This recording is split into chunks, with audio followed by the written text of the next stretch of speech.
Hello friends, myself Assistant Professor D.S. Kamble, Department of Commerce, JKG College, Kolhapur.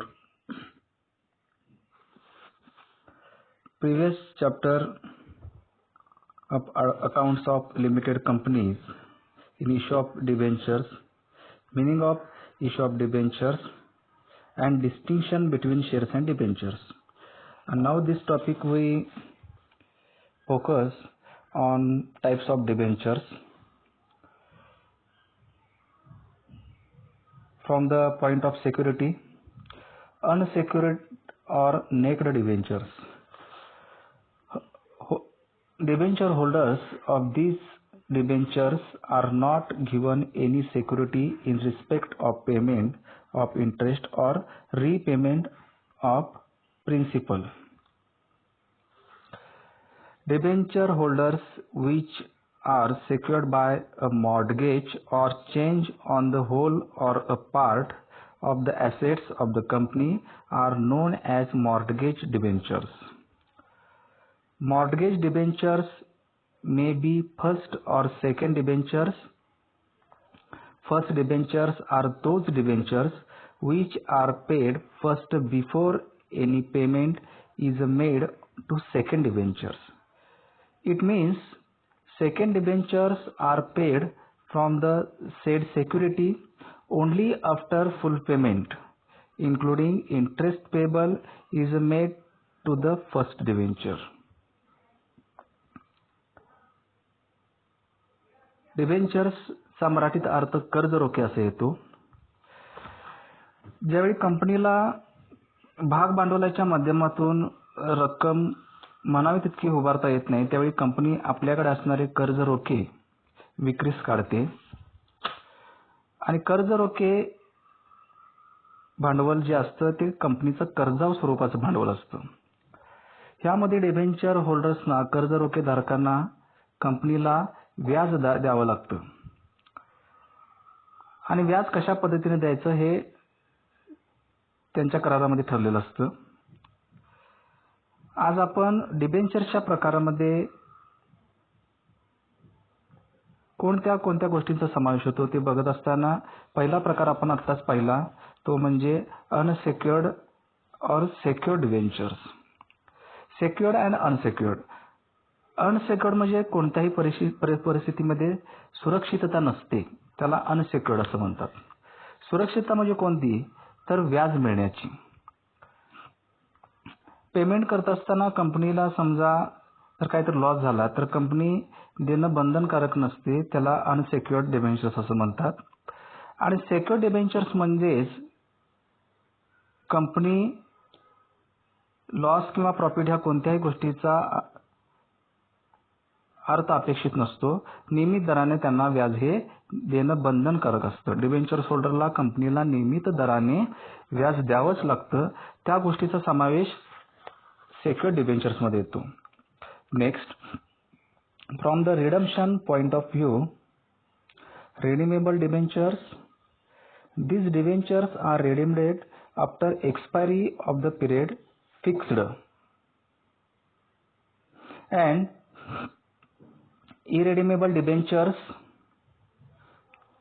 In case of these debentures, company is not liable to repay the amount of debentures during certain period.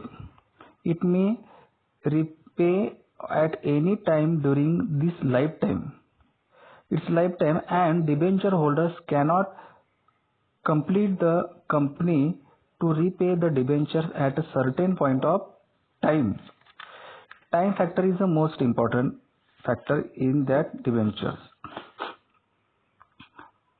रेडिमेबल आणि इरेडिमेबल याचा अर्थ काय, तो परत केले जाणारे आणि परत न केले जाणारे. परत केले जाणारे कर्ज रोखे म्हणजेच काय, कराराप्रमाणे ज्यावेळी कर्ज रोख्यांची मुदत किंवा कालावधी ज्यावेळी संपतो त्यावेळी कंपनीला कर्ज रोखे धारकांना परत करावे लागतात, त्याला म्हणतात रेडिमेबल. आणि कंपनीचा कालावधीचा कोणताही अर्थ ज्यामध्ये अपेक्षित नसतो, लाईफ टाईम ज्याचा ड्युरेशन असतो, कंपनी जोपर्यंत अस्तित्वात आहे तोपर्यंत अशा प्रकारचे डिबेंचर्स अस्तित्वात असतात, त्याला म्हणतात इरेडीमेबल डिबेंचर्स. कोणत्याही परिस्थितीत हे डिबेंचर्स कंपनी अस्तित्वात असूपर्यंत परत केले जात नाही, त्याला इरेडीमेबल डिबेंचर्स असे म्हणतात. From the point of view of convertibility. Convertibility debentures. Such debentures are convertible into shares of the company as per the terms of issue. And non-convertible debentures means such debentures are not convertible into shares. Convertible आणि non कन्व्हर्टेबलचा अर्थ म्हणजे काय, तर रूपांतरित होणारे आणि अरूपांतरित असणारे. Convertible म्हणजेच काय, ज्यावेळी कंपनीच्या कर्जरोख्यांची मुदत संपते, मुदत संपल्यानंतर त्या कर्जरोख्यांचे भागांच्या मध्ये ज्यावेळी रूपांतर होतं म्हणजे शेअर्समध्ये रूपांतर होतं, त्याला कन्व्हर्टेबल डिबेंचर्स असे म्हणतात. आणि कोणत्याही परिस्थितीत कर्जरोख्यांचे रूपांतर सामान्य भागामध्ये होत नाही, त्याला नॉन कन्व्हर्टेबल डिबेंचर्स असे म्हणतात. कंपनीच्या नियमानुसार कोणते कोणते आहेत बघा, कन्व्हर्टेबल आणि नॉन कन्व्हर्टेबल. ज्या कर्जरोख्यांचे रूपांतर सामान्य भागामध्ये होते त्याला रूपांतरित असे म्हणतात, आणि ज्या कर्जरोख्यांचे रूपांतर सामान्य भागात होत नाही, ते आहे तसेच कर्जरोखे राहतात, त्याला म्हणायचं नॉन कन्व्हर्टेबल डिबेंचर्स. पुढचा प्रकार, from the point of view transferability or recording. Registered debentures. Registered debentures are issued in the name of particular person and his name is recorded in the books of the company as a debenture holders. They can be transferred by the following the procedure laid down. And bearer debenture means since the names of such debentures are not recorded in the register of debenture holders, they can be transferred by may be delivered. Register आणि bearer म्हणजे काय, तर register म्हणजे नोंदणी झालेली. ज्यावेळी कर्जरोख्यांची नोंदणी होते त्यावेळी विशिष्ट व्यक्तीच्या नावाचा उल्लेख त्यामध्ये केला जातो, त्याला म्हणायचं रजिस्टर्ड. म्हणजेच त्या व्यक्तीच्याच नावावर ते कर्जरोखे राहतात, त्याला म्हणायचं रजिस्टर्ड म्हणजे नोंदणीकृत कर्जरोखे. आणि बेरर म्हणजेच काय, तर कोणत्याही व्यक्तीचा त्या कर्जरोख्यामध्ये उल्लेख नसतो, त्याला म्हणायचं बेरर डिबेंचर्स. एकूण जर प्रकारामध्ये जर आपण पाहायला गेलं तर एकूण प्रकार याचे 8 प्रकार येतात. त्यामध्ये कोणते कोणते आहेत बघा, अनसेक्युअर्ड म्हणजे असुरक्षित आणि सुरक्षित.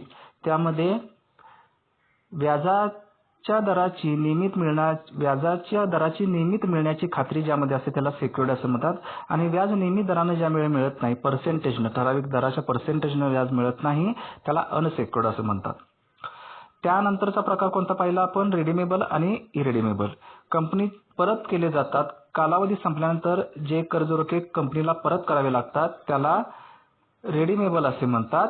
आणि इरेडीमेबल म्हणजे काय, कोणत्याही परिस्थितीत कंपनीला कर्जरोखे परत केले जात नाहीत, जोपर्यंत कंपनी अस्तित्वात असते तोपर्यंत, त्याला इरेडीमेबल डिबेंचर्स असे म्हणतात.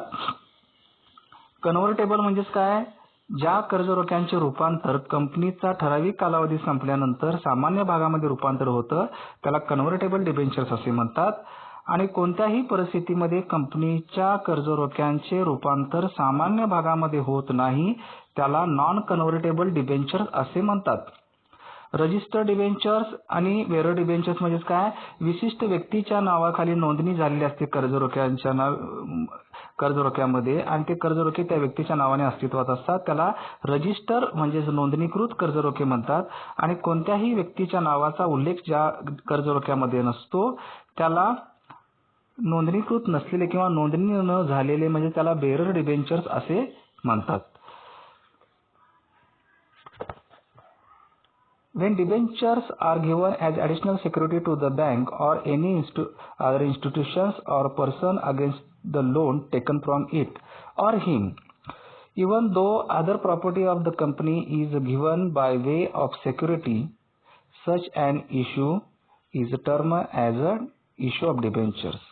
If a company repays the loan on expiry of the period, these debentures are cancelled. If a company fails to repay the loan, the bank's institution persons realize these debentures in satisfaction of its or his claim. There are two ways of dealing with such of debentures. No entry is made in the books of account and they are recorded in the books of account. एकंदरीत या सर्व डिबेंचरच्या प्रकाराचा आपण अभ्यास केल्यानंतर आपल्या लक्षामध्ये असं येतं की कर्ज रोखे हे कंपनीचं कर्जाऊ भांडवल असतं आणि कर्ज रोखे वाटप करत असताना वेगवेगळ्या प्रकाराखाली त्याचं वाटप होतं. धन्यवाद.